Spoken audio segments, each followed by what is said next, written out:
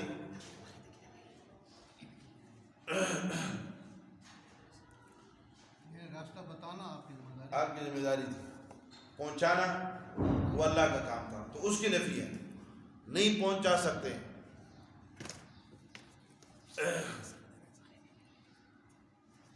اہدنا الصراط المستقیم،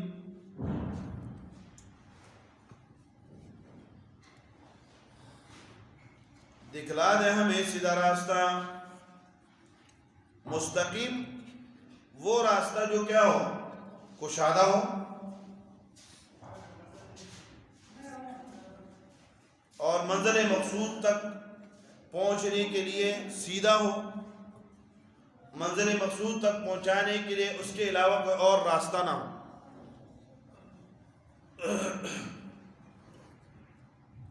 اہدنا الصراط المستقیم.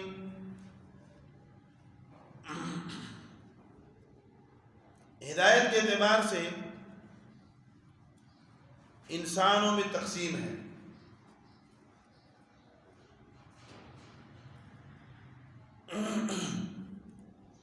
ہدایت کے اعتبار سے انسان تقسیم ہے. کچھ لوگ وہ ہیں جو ہدایت کے لیے رکاوٹ ہیں.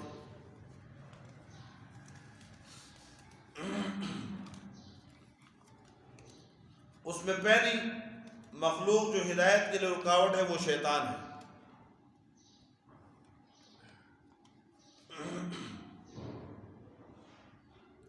شیطان نے یہ عزم کیا ہوا ہے کہ میں کیا کروں گا، انسانوں کو ہدایت پہ آنے نہیں دوں گا.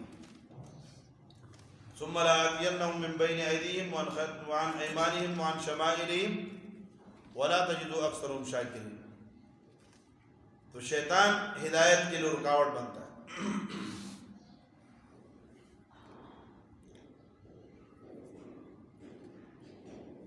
دوسرے نمبر پہ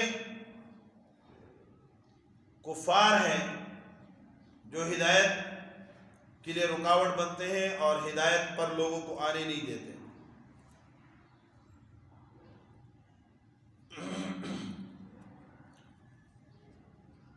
تیسرے نمبر پہ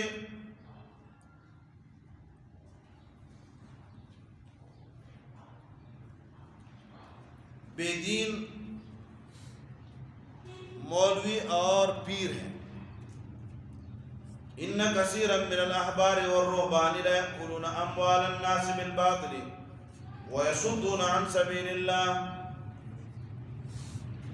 بہت سے احبار علماء والرهبان اور پیر لا يأكلون اموال الناس بالباطل، لوگوں کا مال ناجائز طریقے سے ہڑپ کر جاتے ہیں. وَيَصُدُّونَ عَنْ سَبِيلِ اللَّهِ، اور ہدایت کے راستے سے روکتے ہیں.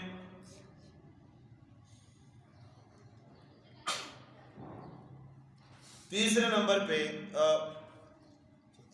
5ویں نمبر ایک شیطان، دوسرے کفار، تیسرے پیر، چوتھے نمبر پہ حکمران، ظالم جابر حکمران اور بڑے قیامت کے دن کہیں گے جنہوں نے کسی کے کہنے پہ بات مانی ہے، ربنا انا طعنا سادتنا وکبراءنا فاضلونا السبیلا، اے اللہ ہم نے تابعداری کی تھی، انا طعنا سادتنا اپنے سرداروں کی، وکبراءنا اور بڑوں کی، فاضلونا السبیلا انہوں نے ہمیں گمراہ کر دیا تھا راستے سے، ہدایت کے راستے سے.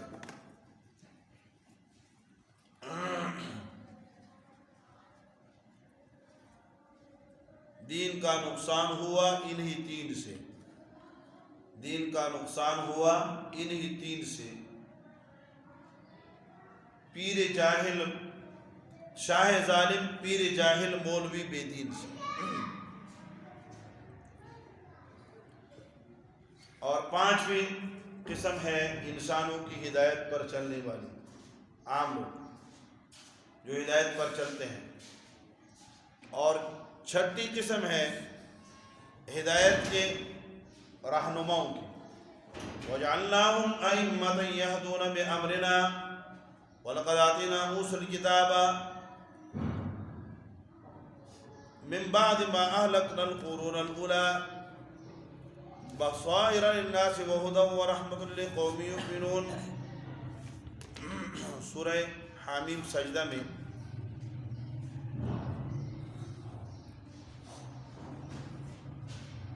وَجَعَلْنَا مِنْهُمْ أَئِمَّةً يَهْدُونَ بِأَمْرِنَا لَمَّا صَبَرُوا، ان میں ہم نے مقتدا بنائے تھے. انبیاء کرام مقتدا ہیں جو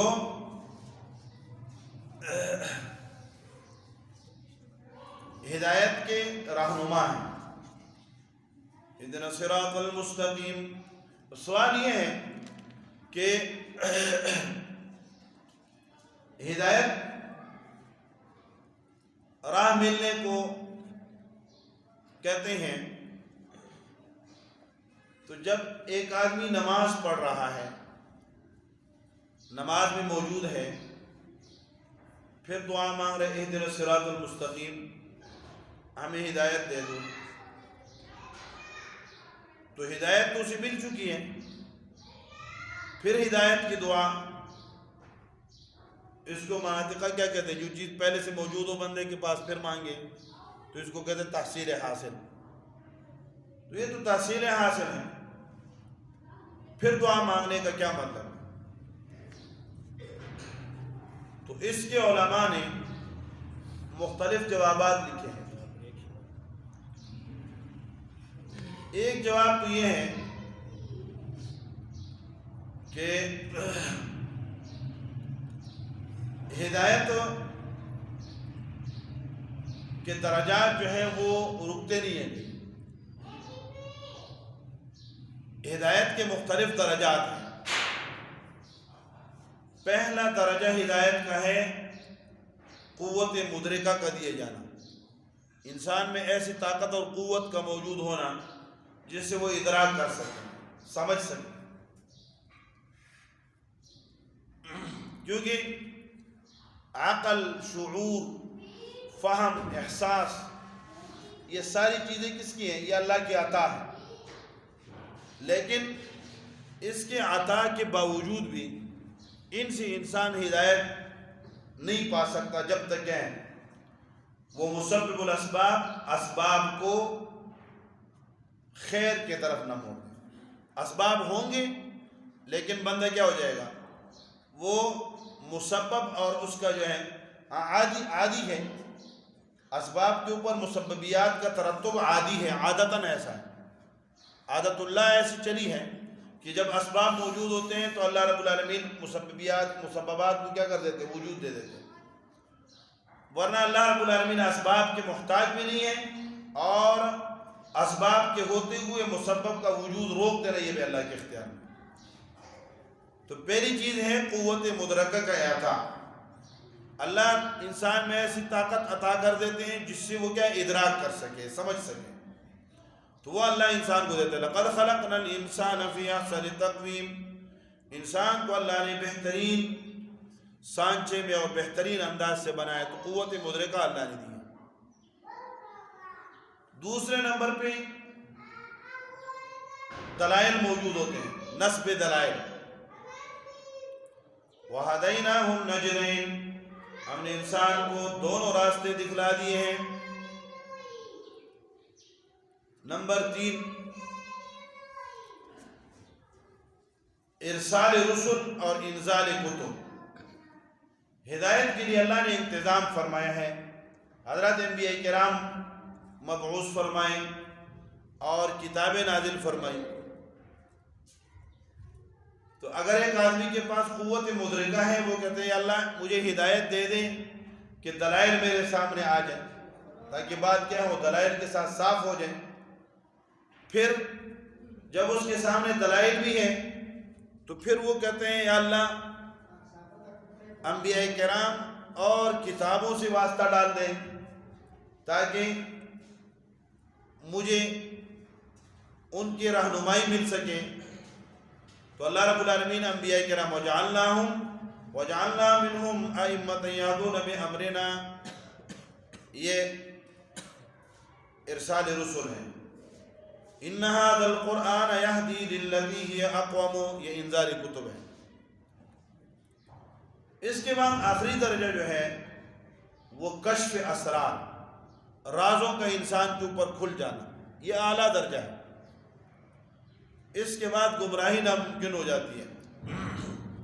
والذین جاہدوا فینا لنہدینہم سبلنا، جو ہمارے راستے میں اللہ ہمارے دین کے لیے محنت کرتے ہیں، ہم ان کے دلوں کو کھول دیتے ہیں۔ لنہدینہم، ہم انہیں خود ہدایت دیتے ہیں اپنے راستوں میں، تو پھر اس کے بعد گمراہی نہیں ہوتی۔ تو انسان جب ہر وقت مانگتا رہتا ہے اہدنا الصراط المستقیم، تو وہ یہ مانگتا ہے کہ اللہ وہ اس درجے پہ پہنچا دیں جس درجے کے بعد پھر کیا ہے میں گمراہ نہ ہو جاؤں اور بھٹکو نہیں۔ تو اس لیے ہر وقت مانگتا رہتا ہے اہدنا الصراط المستقیم صراط الذین انعمت علیہم، راستہ ان لوگوں کا انعمت علیہم جن پر آپ نے انعام کیا ہے، غیر المغضوب علیہم، نہ گمراہ، نہ جن پر غضب ہوا ہے، ولا الضالین، اور نہ ہی گمراہ۔ صراط الذین، راستہ ان لوگوں کو دکھلا دے جن پر آپ نے انعام کیا ہے۔ یہ اہدنا الصراط المستقیم، صراط مستقیم کی تفصیل ہے کہ صراط مستقیم کون سا ہے۔ تو صراط مستقیم یہ رجال اللہ کا راستہ ہے، اور رجال اللہ کا تعارف وہ کتاب اللہ ہے۔ تو رجال اللہ کے ذریعے، کتاب اللہ کے ذریعے رجال اللہ کا تعین ہوگا، اور پھر رجال اللہ کے پیچھے چل کر ہم کیا ہوں گے ہدایت یافتہ ہوں گے۔ صراط الذین انعمت علیہم، فرق ثلاثہ، 3 جماعتوں کا ذکر ہے۔ ایک وہ لوگ جن پر اللہ نے انعام کیا ہے، صراط الذین انعمت علیہم، منعم علیہم 4 قسم کی جماعتیں ہیں۔ اولئک الذین انعم اللہ علیہم من النبیین والصدیقین والشہداء والصالحین، سورہ نساء۔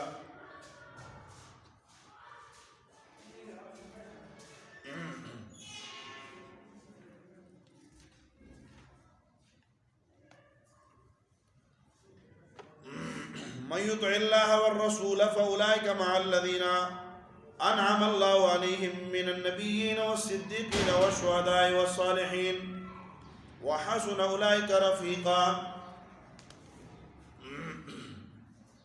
سورہ نساء آیت نمبر 68۔ منعم علیہم جن پر اللہ کا انعام ہوا ہے وہ 4 جماعتیں ہیں، من النبیین حضرات انبیاء کرام، والصدیقین اور صدیقین، والشہداء اور شہداء، والصالحین اور صالحین۔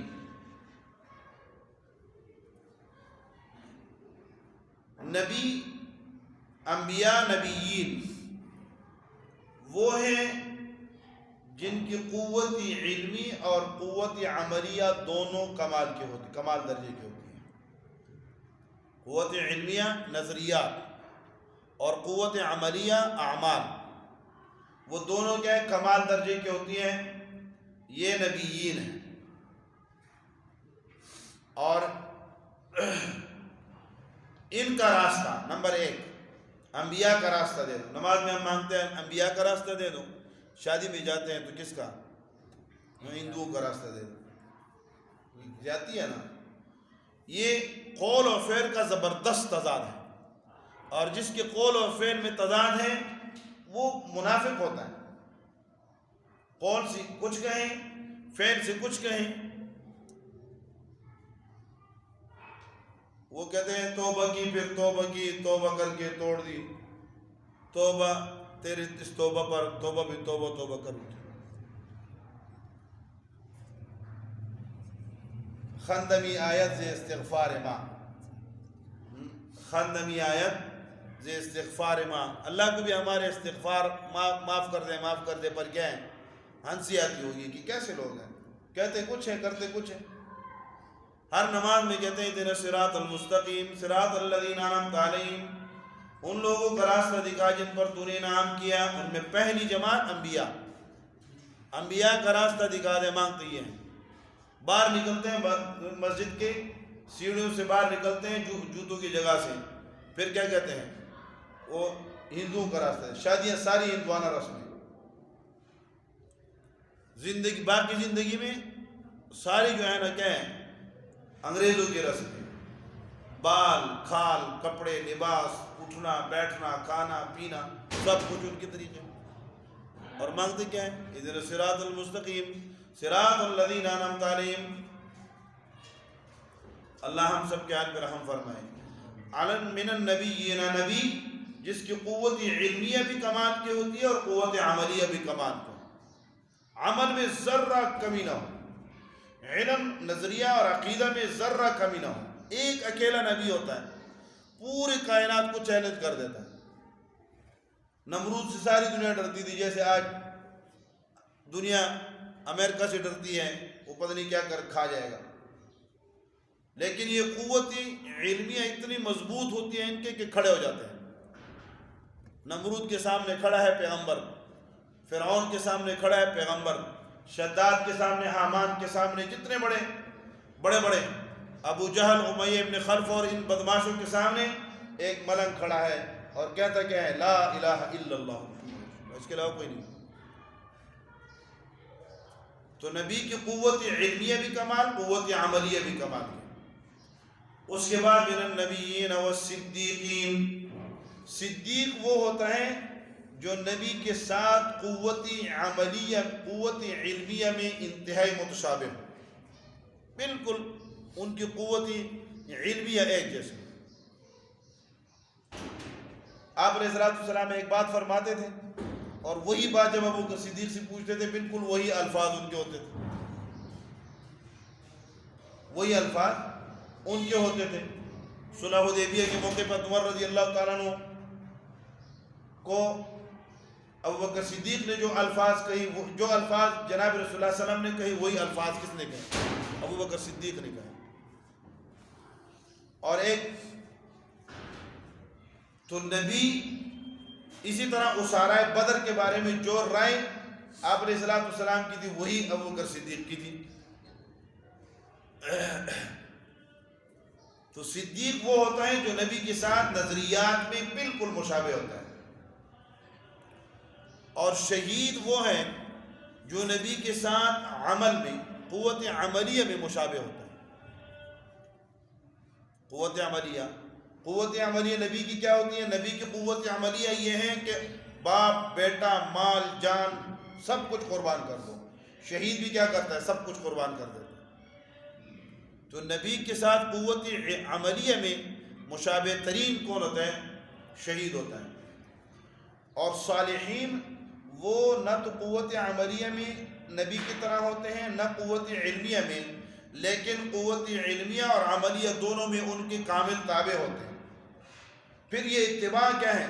میں اکثر عرض کرتا رہتا ہوں کہ اتباع پھر عام ہے، یہ ایمان لانے سے لے کر اور مکمل تابعداری تک یہ سب صالحین میں آ جاتے ہیں۔ تو قطب، ابدال اور اولیاء، یہ جتنے بھی ان کے درجات ہیں، قطب کے، اولیاء کرام کے، صالحین کے، یہ سارے اس میں شامل ہیں۔ تو ہم کہتے ہیں ہمیں راستہ دکھلا دے، اہدنا الصراط المستقیم صراط الذین انعمت علیہم، جن پر آپ نے انعام کیا ہے۔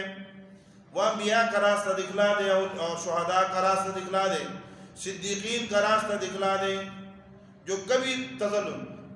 حضرت عبداللہ ابن مسعود رضی اللہ تعالیٰ فرماتے تھے کہ جب زمانہ ردت آیا، ارتداد کا جو زمانہ تھا، ابو بکر صدیق رضی اللہ تعالیٰ کھڑے ہو گئے زبردست انداز میں کہ نہیں، ہم تو جو آدمی زکوٰۃ میں اونٹ کے ساتھ نکیل بھی دیتا تھا، ابو بکر صدیق نکیل بھی وصول کرے گا، جو نکیل نہیں دے گا اس کے ساتھ بھی میں لڑوں گا۔